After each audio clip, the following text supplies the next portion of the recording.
Somewhere in the highlands of southern Iran, around 550 BCE, a young king is about to make the worst political decision of his life, or the best one in the history of the ancient world.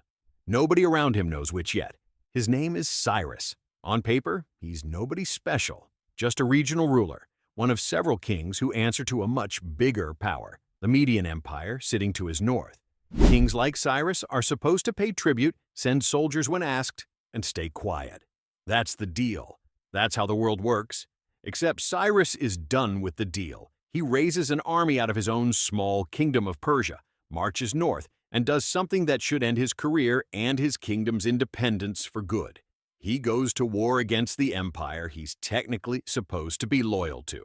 If he loses, this is a footnote, a forgotten rebellion, one of 100 that history didn't bother remembering. If he wins, he doesn't just win. He inherits the whole empire that just tried to put him back in his place. He wins, and that's not even the interesting part. What Cyrus does next, over the following 30 years, is going to reshape the map of the ancient world so completely that 2,500 years later, people are still naming their kids after him. This is the story of how one king from one small kingdom built the largest empire the earth had ever seen. And it starts, like a lot of great stories do, with a civilization nobody remembers today.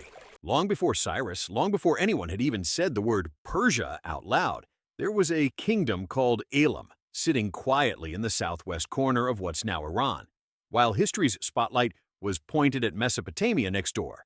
The place that usually gets all the cradle of civilization credit.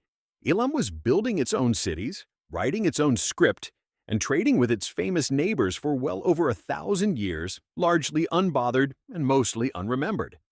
Think of Elam as the quiet older sibling of ancient history, doing impressive things for centuries, while everyone's attention was somewhere else. Further north and east, in the mountains and high plateaus, new arrivals were settling in, Indo-European-speaking peoples migrating into the region and slowly putting down roots. Two of these groups matter more than the rest, the Medes and the Persians. For a while, it's the Medes who hold the power. The Persians are the smaller, quieter neighbor. That balance is about to break, permanently. So picture the board as it stands right before Cyrus makes his move. An old, powerful Median Empire sitting comfortably on top, and a small Persian kingdom underneath it that everyone assumes will stay there. Nobody on that board sees what's coming.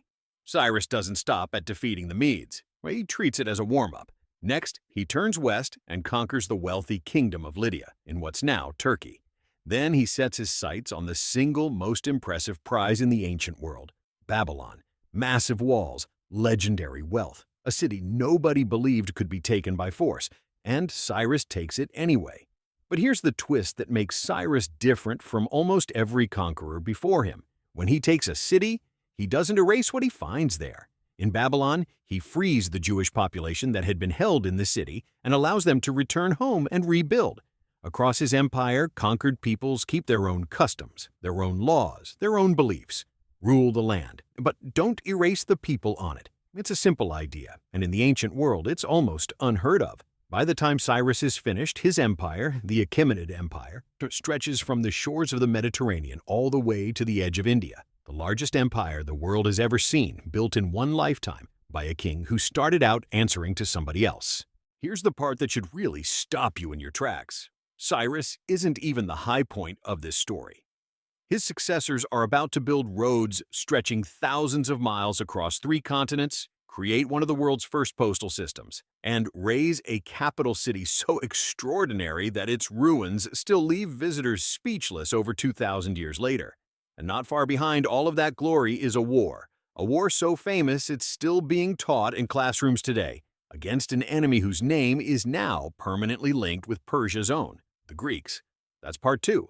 The empire at its absolute height, the kings who pushed it there, and the rivalry that would define how the ancient world remembered Persia forever.